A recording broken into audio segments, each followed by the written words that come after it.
Shalom, chers frères et sœurs en communion de foi et de prière.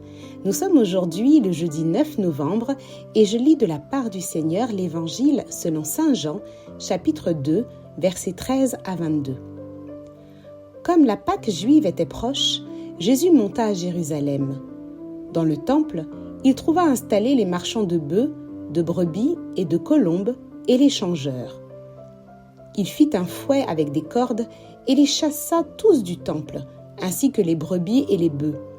Il jeta par terre la monnaie des changeurs, renversa leur comptoir et dit aux marchands de colombes « Enlevez cela d'ici. Cessez de faire de la maison de mon Père une maison de commerce. » Ses disciples se rappelèrent qu'il est écrit « L'amour de ta maison fera mon tourment. » Des Juifs l'interpellèrent.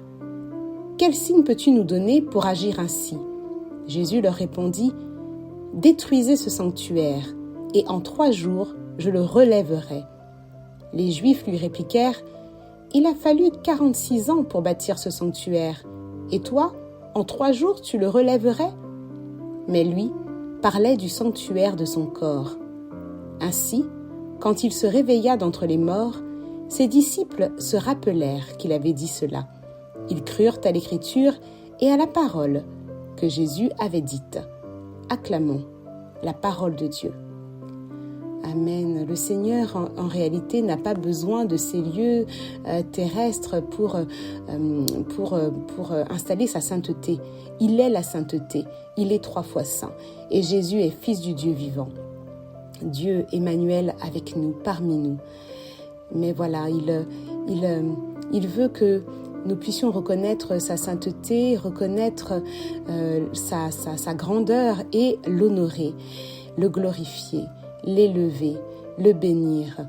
Et en le bénissant, en respectant le lieu que Dieu veut faire comme un endroit de prière, un endroit où on chante sa louange, un endroit où est proclamée sa parole, en vérité, c'est de l'honorer.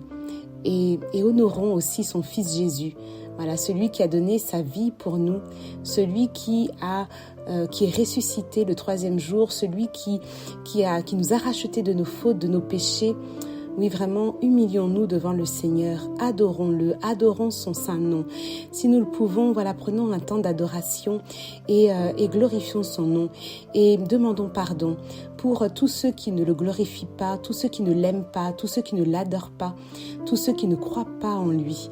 Voilà, prions pour notre monde, prions pour les membres de nos familles, ceux qui sont proches de nous et qui sont loin de Dieu. Voilà, prions pour que le Saint-Esprit vienne les rejoindre, afin que nous soyons un peuple saint, qui bénit Dieu en tout temps. Je vous souhaite à tous une belle journée, soyez bénis dans le nom de Jésus.